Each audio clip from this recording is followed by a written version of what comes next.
Эстафета Победы отправилась по местам боевой славы Северной Осетии. Акция приурочена к 70-летию победы над фашизмом. Кубок, в котором находится горсть земли из Брестской крепости, побывал в Алагире. Там, у памятника герою Советского Союза, пограничнику Петру Гужвину, прошло торжественное возложение цветов.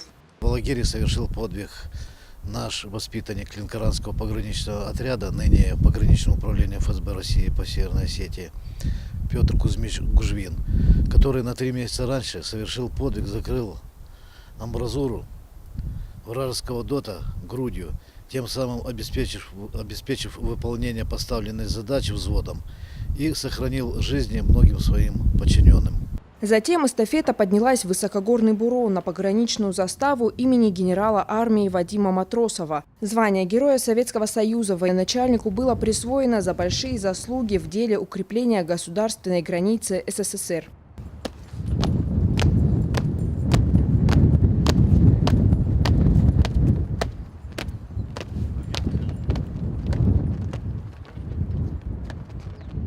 Битва за Кавказ – одно из важнейших событий Великой Отечественной войны. Этот регион был стратегически важным для немецкого командования. Ведь львиную долю нефти, природного газа и цветных металлов в те годы Советский Союз добывал именно здесь. И именно Северная Осетия закрывала для гитлеровских войск путь к запасам полезных ископаемых. Но немецкая группировка не смогла противостоять мужеству советских войск, которые уступали противнику по силам. И спустя 70 лет невозможно представить всю глубину патриотизма людей, которые принесли своей стране победу, и долг нынешнего и будущих поколений понимать, какую цену заплатил за нее наш народ.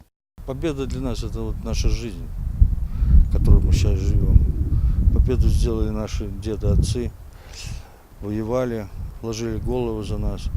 И вот на данный момент, 70 лет прошло после этого, но мы помним их героизм, что они сделали для нас. Сегодня североостинские пограничники передали символ эстафеты коллегам из Южной Осетии. Финиширует акция 28 мая в Москве. Пункт назначения – Поклонная гора. Доставленные кубки будут выставлены в Музее Великой Отечественной войны. Земфира Лолаева, Яна Гагиева, Олег Рамонов, Осетия ТВ.